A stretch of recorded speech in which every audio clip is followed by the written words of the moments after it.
अस्सलाम वालेकुम नाज़रीन, मैं हूं मंसूर अली खान। अपने डेली चैनल के ऊपर आपको खुशामदीद कहेंगे। पिछले 12 घंटे के अंदर बड़ी अहम तरीन खबरें कुछ डेवलप हुई हैं, आपको उसकी तफसीलात से आगाह करेंगे। पाकिस्तान के लिए आज एक खुशखबरी भी है, इसकी डिटेल्स भी आपसे शेयर करेंगे। उससे पहले आपसे रिक्वेस्ट के चैनल को सब्सक्राइब करना मत भूलिएगा, बेल आइकन प्रेस कीजिए। अगर आपको वीडियो पसंद आया है, हमारी वीडियो को लाइक और शेयर और नीचे प्लीज़ कॉमेंट ज़रूर किया करें। आपके कॉमेंट्स हमारे लिए बड़े इंपॉर्टेंट है, उससे हमें फीडबैक भी मिलता है और डायरेक्शन भी मिलती है कि लोगों की राय जो है वो क्या है।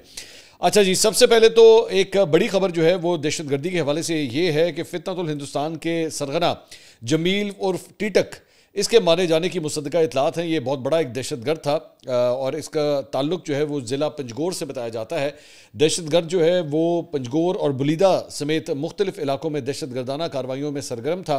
दहशतगर्द जमील 2022 में पंजगोर हेडक्वार्टर पर हमले समेत कई दहशतगर्दाना कार्रवाइयों में भी मुलविस रहा है। तो बड़ी कामयाबी मिली है दहशतगर्दी के खिलाफ जंग के हवाले से पाकिस्तानी अफवाज को। इसके साथ साथ जनाब कल सुबह, बल्कि हाँ सुबह के टाइम था जब ये एक बड़ी खबर सामने आई कि पाकिस्तान और अफगानिस्तान के दरमियान जो है जो कतर में मुज़ाकरात हो रहे थे वो सीज़ फायर के हवाले से कम कामयाब हो गए हैं और जंगबंदी के ऊपर इत्तफाक किया गया है। वज़ीर ख़ारजा ख्वाजा आसिफ साहब ने वज़ीर दिफ़ा ख्वाजा आसिफ साहब ने जो है वो इस जंग बंदी मुआहदे की तस्दीक की। ये सामने आप स्क्रीन के ऊपर देख रहे हैं, ये वो मुआहदा है जो दोनों मुल्कों के दरमियान हुआ है। और कतर की वजारत ख़ारजा के बयान में ये कहा गया है कि कतर और तुर्की की सालसी में होने वाले मुज़ाकरात में ये भी फैसला किया गया है कि फ़रीक़ैन जंग बंदी को बरकरार रखने के लिए बातचीत जारी रखेंगे। कतरी वजारत ख़ारजा के बयान के मुताबिक फ़रीक़ैन ने इत्तफ़ाक़ किया है कि देरपा अमन और इस्तेकाम के लिए फ़रीक़ैन एक लाएमल बनाएंगे जिसके ज़रिए दोनों मुल्कों में सिक्योरिटी को यकीनी बनाया जाएगा। और ये कहा गया कि इस मुआहदे से दोनों मुल्कों के दरमियान सरहदों पर तनाव ख़त्म होगा और दोनों बरादर मुल्क मुस्तक़बिल में ख़ित्ते में अमन और इस्तेकाम की बुनियाद रखेंगे। ख्वाजा आसिफ साहब ने ट्वीट किया, उन्होंने कहा पाकिस्तान और अफगानिस्तान के माबैन सीज़ फायर का मुआहदा तय पा गया है।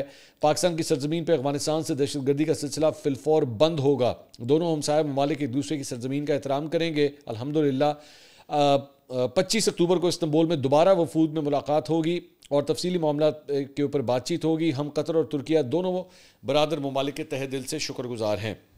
इसहाक डार साहब ने भी फिर इसी तरह के ट्वीट किया और उन्होंने भी जो है इसके ऊपर मुबारकबाद दी। साथ ही साथ एक बड़ी इंटरेस्टिंग बात है, वो आया है ज़बीउल्लाह मुजाहिद जो अफ़गानिस्तान से ताल्लुक़ रखते हैं, उनके एक स्पोक्स पर्सन हैं, उनकी जानिब से जो बयान आया है उसको ज़रा डिकोड करने की ज़रूरत है। उन्होंने कहा कतर में अमारात इस्लामिया अफ़गानिस्तान और इस्लामी जमहूरिया पाकिस्तान के दरमियान मुज़ाकरात कामयाब, दो तरफ़ा मुआहदे के ऊपर दस्तखत। कतर में अमारात इस्लामिया अफ़गानिस्तान और इस्लामी जमहूरिया पाकिस्तान के नुमाइंदों के दरमियान मुज़ाकरात एक दो तरफ़ा मुआहदे पर दस्तखत के साथ इख्तिताम पजीर हुए। अमारात इस्लामिया ने इस मुआहदे तक रसाई के सिलसिले में बरादर ममालिक कतर और तुर्किया की कोशिशों को सराहा और उनका शुक्रिया अदा किया। इस मुआहदे के मुताबिक दोनों फ़रीक़ैन ने अमन, बाहमी एहतराम और अच्छे हमसायगी के ताल्लुकात पर अपने अज़्म का अदा किया। दोनों जानिब से इस बात पर इत्तफाक हुआ कि मसाइल और इख्तिलाफ़ात को मुकालमे और बातचीत के ज़रिए हल किया जाए। फ़रीक़ैन ने मुकम्मल और बामानी जंगबंदी यानी कि सीज़ फायर पर इत्तफाक किया। ये भी तय अब ये बड़ी इंपॉर्टेंट लाइन है, उन्होंने कहा यह भी तय पाया कि दोनों ममालिक एक दूसरे के खिलाफ किसी किस्म की दुश्मनी या हमला आवर अमल नहीं करेंगे और ना ही वो उन ग्रुपों की हिमायत करेंगे।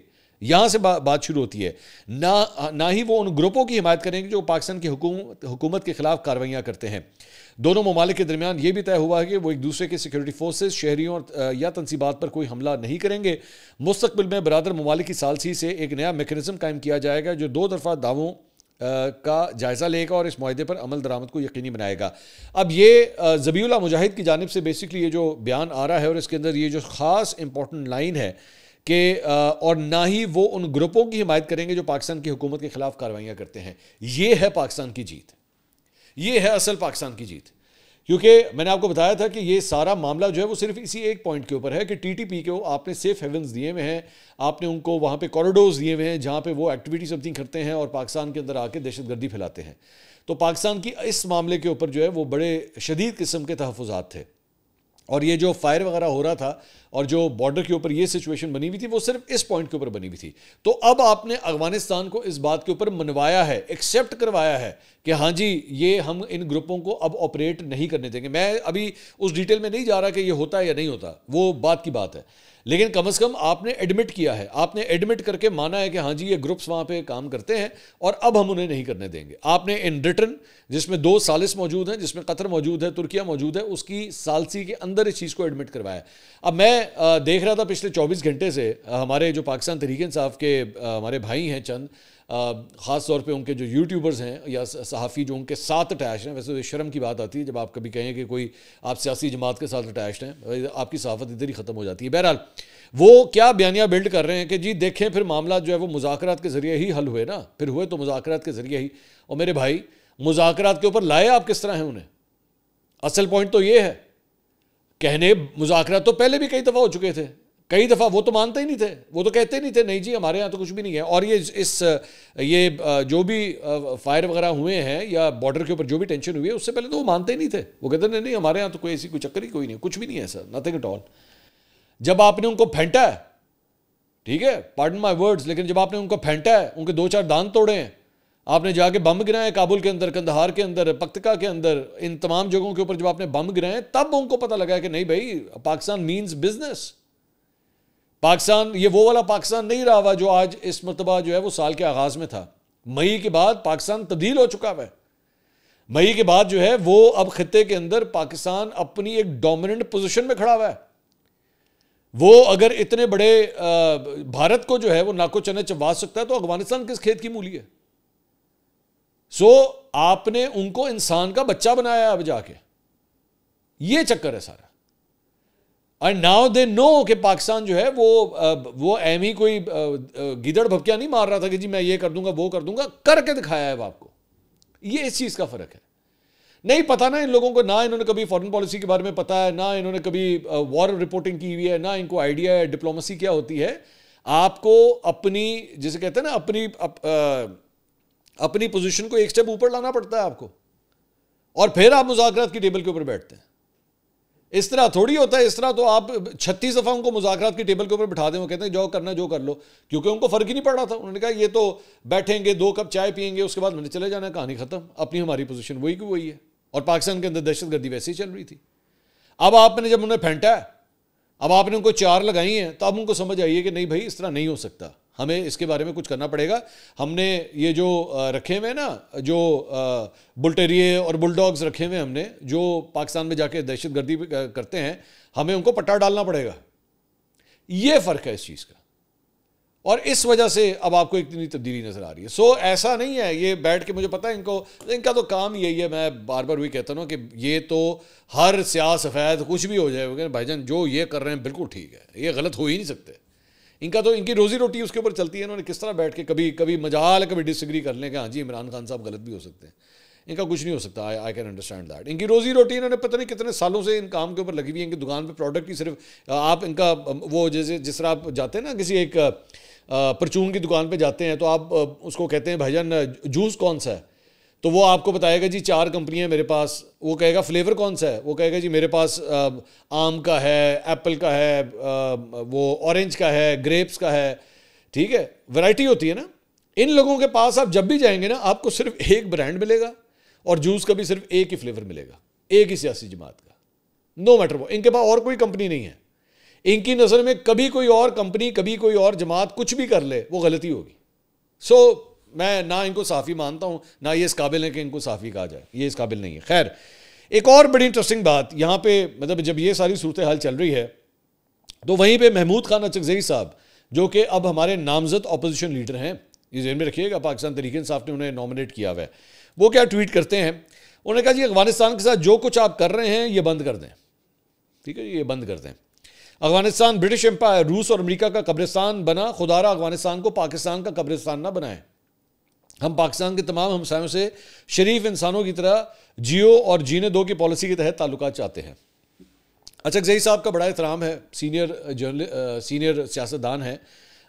मैं उनकी शान में कोई गुस्ताखी नहीं करना चाहता, लेकिन अचकज़ई साहब के ऊपर जो है बहुत दफ़ा इस बात के इल्ज़ामात लगे हैं कि उनका दिल और नज़रिया जो है वो अफगानिस्तान के बहुत करीब है। ख़ुद इनके बहुत से स्टेक्स पश्तून बेल्ट के अंदर जो हैं वो बिल्कुल पाक अफगान बॉर्डर के ऊपर हैं। मैं उनकी हुब्बुल वतनी पे कभी भी सवाल नहीं करूँगा, लेकिन उनका टिल्ट बहुत ज़्यादा है अफगानिस्तान की तरफ। अब उसमें बहुत सी रीजंस होती हैं, आपके पॉलिटिकल वोट बैंक्स होते हैं, आपकी अपनी कुछ पर्सनल रीजंस भी होती हैं जो आपको अफगानिस्तान के साथ जो है वो अटैच करवा देती हैं, लेकिन he is of that lot. तो ये जितनी लॉट है ना, ये आजकल महमूद खान अचकज़ई साहब, पाकिस्तान तहरीक इंसाफ, ये सब के सब इसी चक्कर में है कि नहीं जी इनके साथ हाथ हौला रखें, इनको कुछ ना कहें। अब मैं अभी थोड़ी देर पहले कह रहा था ना, इनको कुछ कहा है तो फिर ये कहने पे मजबूर हुए हैं कि हाँ जी हम अपनी सरजमीन को आपके खिलाफ इस्तेमाल नहीं होने देंगे, वरना पहले तो ये मानते ही नहीं थे, पहले तो कुछ कहते ही नहीं थे, पहले तो ये कन्नी कतराते थे, इधर उधर जाते थे, हाँ करते हैं, हाँ देखेंगे, हाँ हम सोचते हैं, ये वो उसमें रहते थे। अब ये साइन करने पे मजबूर हुए। खैर 25 अक्टूबर को दोबारा जो है वो मुज़ाकरात होंगे, देखते हैं कि अगले चंद हफ्तों के अंदर जो है वो कितनी कमी आती है दहशतगर्दी के अंदर। इसी तरह असद कैसर साहब, उन्होंने भी एक ट्वीट किया, उन्होंने कहा दोहा कतर में पाक अफगान अमन मुआहदे का खैर मकदम करते हैं। अफगानिस्तान हमारा बरादर इस्लामी और करीबी हमसाया मुल्क है जिसके साथ हमारे ताल्लुकात मजहबी, सकाफती और तारीखी रिश्तों में बंधे हुए हैं। दोनों ममालिक के मबैन पाए जाने वाले तमाम तहफ़्फ़ुज़ात को बाहमी एतमाद और ताउन के जरिए हल किया जाना चाहिए। इमरान खान और तहरीक इंसाफ का रोज़ अव्वल से वाज़ेह मौक़िफ़ रहा है कि अफगानिस्तान के साथ ताल्लुकात को तसादुम के बजाय मुज़ाकरात, अमन और ताउन की बुनियाद पर इस्तवार किया जाए। दहशतगर्दी के खात्मे, दो तरफ़ा तजारत के फ़रोग़ और रोज़गार के मौक़े पैदा करने के लिए मुज़ाकरात का तसलसल नहायत ज़रूरी है। अफगानिस्तान पाकिस्तान के लिए वस्ती एशियाई मंडियों तक रसाई का वाहिद ज़मीनी रास्ता है जिसके ज़रिए दोनों ममालिक न सिर्फ तरक्की और खुशहाली की राह पर गामज़न हो सकते हैं बल्कि पूरे खित्ते में पायदार अमन, मुआशी इस्तेकाम, रोज़गार के मौक़े और गुर्बत के खात्मे की बुनियाद भी रखी जा सकती है। हमें उम्मीद है कि इस अमन मुआहदे के बाद दोनों ममालिक के दरमियान एतमाद की फ़ज़ा मज़ीद मजबूत होगी, तमाम सरहदें तजारत के लिए खोली जाएंगी और तमाम हल तलब मसाइल पर मुस्बत पेशरफ्त का सिलसिला जारी रहेगा। अब मैं असद कैसर साहब की बात का एहतराम करता हूँ, साबिक़ स्पीकर हैं कौमी असम्बली के। मैं सिर्फ जो स्टेक्स वो बता रहे हैं, रोज़गार हो गया, बिजनेस हो गया, कल्चरल एक्सचेंज हो गए, आपके जो है वो सेंट्रल एशिया तक आपकी रसाई हो गई, सारा कुछ अफगानिस्तान के ज़रिए जाता है, नो क्वेश्चन अबाउट दैट। लेकिन भाई सिक्योरिटी से बढ़ के तो कुछ नहीं है ना। मैं 4 ट्रकों की तरफ देखूं कि वो माल क्या लेके जा रहे हैं, या मैं अपने 4 शोधा की तरफ देखूं? मेरे शोधा का एक एक खून का कतरा जो है ना वो इन सामान से लदे हुए ट्रकों से बहुत भारी और बहुत अजीम है, उसके ऊपर कॉम्प्रोमाइज नहीं हो सकता। और अगर उसको कोई कॉम्प्रोमाइज करने की कोशिश करेगा ना तो उसे नीस्तो नाबूद ही किया जाएगा। Trade is important but trade not at the cost of security. Simple सी बात। मैं बड़े काबिल एहतराम तरीके से असद कैसर साहब से मुखातिब हूं कि बड़े अदब के साथ आप सब कुछ करें, cultural exchange, family ties, business, वैसे तो और भी बड़ा कुछ होता है, स्मगलिंग, मुनशियात, असलहा, ये सारा कुछ तो है ही है जो पिछले कई दहाइयों से चल रहा है। लेकिन भाई सबसे पहले है सिक्योरिटी। सिक्योरिटी ठीक होगी, हालात ठीक होंगे, तब काम आगे चलेगा। बाकी सारी चीजें नंबर 2, 3, 4, 5, 6, 7 के ऊपर बाद में आती है। नंबर 1 पे सिक्योरिटी आती है। हमारे शहरियों की, हमारी अफवाज की, हमारे बच्चों की सिक्योरिटी सबसे पहले आती है। ये जो गैंग्स बीच में इन्वॉल्व हैं, बहुत से ऐसे अफगान गैंग्स हैं जो भत्ते का काम करते हैं। बंदा यहां से उठाते हैं, कॉल अफगानिस्तान से आती है, ठीक है। क्रिमिनल गैंग्स हैं जो ऑपरेट करते हैं यहां पे। सो उनको भी पट्टा डालना है आपने। ये लिंक्स इस काम के लिए नहीं इस्तेमाल हो सकते। और अगर अफगानिस्तान जो है वो सीरियस नहीं है इस मामले के ऊपर तो फिर उसे सीरियस करवाना पड़ेगा इस तरह, और कोई हल नहीं है इस चीज का, ठीक है। जिस तरह इंडिया को आपने 2-4 दांत तोड़े तो इंसान का बच्चा बना है ना, वो पीपा पूपा करता रहे, बेशक डजंट मैटर। लेकिन 6 जहाज गिरे तो उसको होश आई है कि नहीं भाई मैंने किससे पंगा लिया हुआ। तो जब उनको हमने नहीं छोड़ा, जिनके पास पूरी एयरफोर्स, नेवी और ये सब कुछ है, एटॉमिक पावर भी है, वो हमने उससे नहीं छोड़ा, तो अफगानिस्तान किस खेत की मूली है? मैं दोबारा ही बात कह रहा हूं। इसके अलावा जनाब जुनूबी वज़ीरिस्तान में फ्रंटियर कोर खैबर पख्तूनख्वा ने एक बड़ी कार्रवाई करते हुए खुदकुश बमबार को गिरफ्तार कर लिया। गिरफ्तार खुदकुश बमबार की शिनाख्त नेमतुल्लाह वल्द मूसा जान के नाम से हुई है। गिरफ्तार खुदकुश बमबार अफगानिस्तान के सूबे कंधार का रिहायशी है और इसने एतराफ़ी बयान में होशरुबा इंकशाफात की है। इस बमबार नेमतुल्लाह कंधार जौहरिया मदरसे का तालिब इल्म है जो हिफ्ज़ कर रहा है, और उसने एतराफ़ी बयान में क्या कहा है ज़रा सुनिएगा। कहता है जी, मदरसे में मौजूद कुछ लोगों ने मुझे कहा कि पाकिस्तानी फ़ौज के खिलाफ जहाद जायज़ है। हम 40 लोग खोस्त में इकट्ठे हुए और बरास्ता चिवार पाकिस्तान में दाखिल हुए। उसके बाद फिर लाले ये के इलाके बरोंद जो कि जुनूबी वज़ीरिस्तान है वहाँ पे गए जहाँ तालिबान का मरकज़ था। हमारा कमांडर उमर हमास था जो खुदकुश हमलों की तरबियत देता था। खुदकुश हमले की तरबियत 3 माह थी जबकि मैंने 1 हफ्ते की तरबियत ली। तरबियत में हमें सिखाया गया कि गाड़ी पर खुदकुश हमला कैसे करना है। यह भी तरबियत दी गई कि चेक पोस्ट पर और फौज पर कैसे खुदकुश हमला करना है। हमारे ग्रुप में 20 नौजवान शामिल थे जिनकी उम्रें 18, 20 और 22 साल की थी। मैंने तरबियत के दौरान वहाँ अजान की आवाज़ सुनी। मुझे एहसास हुआ कि पाकिस्तानी फ़ौज भी मुसलमान है, इस पर खुदकुश हमला करना हराम है। ये सारे बयान तो उसने अपने एतराफ़ी बयान के अंदर जो है वो बताए हैं। मुझे अब आप एक बात समझाइए कि जो एंटिटी, जो तंजीम खुद को हमला आवर प्रोड्यूस कर रही है, उनसे आप मुज़ाकरात करेंगे जाके? एक खुद को हमला आवर से मुज़ाकरात करेंगे? उसका क्या माइंडसेट है कि वो अब ये तो बदल गया, ये तो इसका तो चले जहन बदल गया ना, तो इसने कहा कि नहीं ये जो कुछ हो रहा है वो गलत है। वो अगले का ये जहन ना बदला तो फिर यू नीड टू अंडरस्टैंड कि आप किससे जो है वो इस वक्त आपका मुकाबला किसके साथ है, आपकी ये जंग किसके साथ है। और बहुत हो गया, हमने पिछले 20-25 साल में बहुत देख लिया, कभी मुज़ाकरात करते हैं, कभी जंग करते हैं, कभी मुज़ाकरात करते हैं, कभी जंग करते हैं। ये बहुत हमने आगे पीछे जाके देख लिया, लेकिन इसका हल कोई नहीं निकलता। हल सिर्फ यही है कि ठोकना पड़ेगा, बस, और कोई हल नहीं निकलता इस चीज़ का। इसके अलावा जनाब एक और जो खबर है जो पाकिस्तान के लिए एक बड़ी खुशखबरी है, वो ये है कि पाकिस्तान का पहला हाइपर स्पेक्ट्रल सैटेलाइट HS-1 कामयाबी के साथ चीन से खला में रवाना होकर अपने मदार में दाखिल हो गया है। और स्पाको ने HS-1 के कामयाब लॉन्च का ऐलान किया है, जिसके बाद बिलाखिर सैटेलाइट अपने मदार में पहुंच गया है। हाइपर स्पेक्ट्रल सैटेलाइट ज़मीन, सब्ज़े, पानी, शहरी इलाकों का तफसीली तज्जिया करेगा।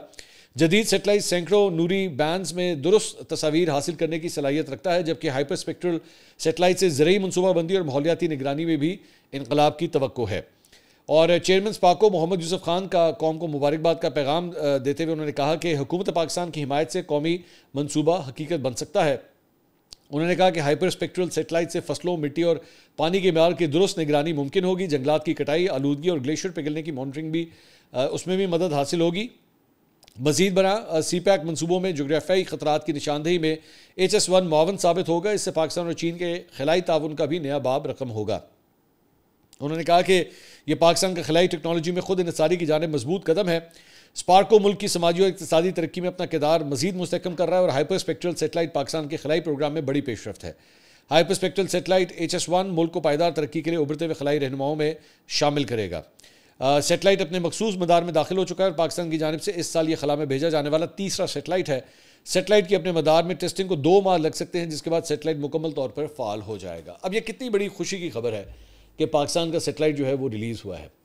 लेकिन आप उठा के देख लीजिएगा, ये मैं आपको चैलेंज कर रहा हूँ इस बात के बारे में कि कुड़ने वाले बहुत से हमारे यहाँ पे जो कुड़ने वाले लौंडे लपाड़े हैं ना, मजाल है कि इस खबर के बारे में बात भी करें।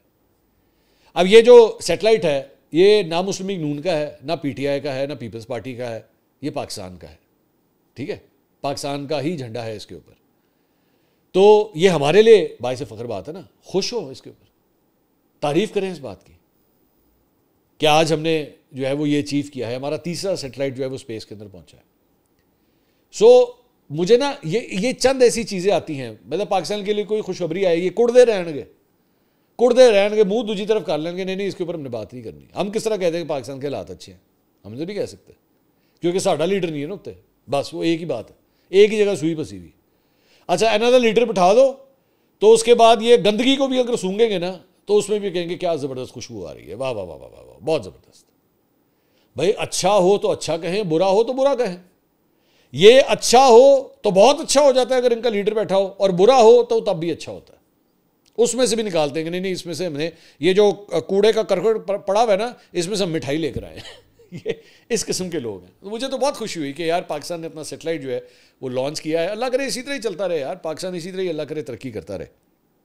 इसके अलावा जनाब पीपल्स पार्टी और वफाक के दरमियान जो फड्डा चल रहा था, वफाक तो नहीं, वफाकी हुकूमत कहना चाहिए, तो वो 1 माह में जो है वो पीपल्स पार्टी के तहफ़्फ़ुज़ात दूर करने की जो है वो मोहलत दी गई है पीपल्स पार्टी की जानिब से कि जनाब हम 1 महीना जो है मॉनिटरिंग करेंगे कि हमारे साथ जो किए गए वादे हैं क्या वो पूरे होते हैं या नहीं। मतलब आप समझ लीजिए कि जिस तरह भी थोड़ी देर पहले मैं बता रहा था ना कि पाकिस्तान और अफगानिस्तान के दरमियान सीज़ फायर है, तो यहाँ पे भी एक सीज़ फायर हुआ है और ये कहा गया है जी दोबारा भी हम इसको जो है मॉनिटर करके दोबारा जो है वो हम मिलेंगे। तो ये फैसला मुतालबात बिलावल भुट्टो की ज़ेर सदारत PPP सेंट्रल एग्जीक्यूटिव कमेटी के इजलास में किए गए। इसमें सदर आसिफ अली ज़रदारी ने शिरकत की और पाकिस्तान पीपल्स पार्टी के सीनियर रहनुमा शरीर रहमान ने नदीम अफजल चंद और दीगर रहनुमाओं के हमरा मीडिया को ब्रीफिंग दी। शरीर रहमान ने कहा कि आज होने वाले इजलास में दहशतगर्दी की मजम्मत करते हुए फैसला किया गया है कि इस जंग में अफवाज पाकिस्तान के शाना बशाना होंगे। उन्होंने कहा हुकूमत साजी के वक्त मुस्लिम लीग नून से जो वादे हुए थे उन पर अमल दरामद के हवाले से बातचीत की गई है। फैसला किया गया है कि हुकूमत को 1 माह का मजीद वक्त दिया जाएगा और फिर 1 माह बाद दोबारा CEC का इजलास होगा। हुकूमत साजी में पीपल्स पार्टी ने अहम किरदार अदा किया है, हमने हमेशा जमहूरियत के लिए कुर्बानी दी है। तो ये जनाब पीपल्स पार्टी का मौक़िफ़ जो है वो सामने आया है। अगली वीडियो में आपसे दोबारा मुलाकात होगी। अल्लाह हाफ़िज़।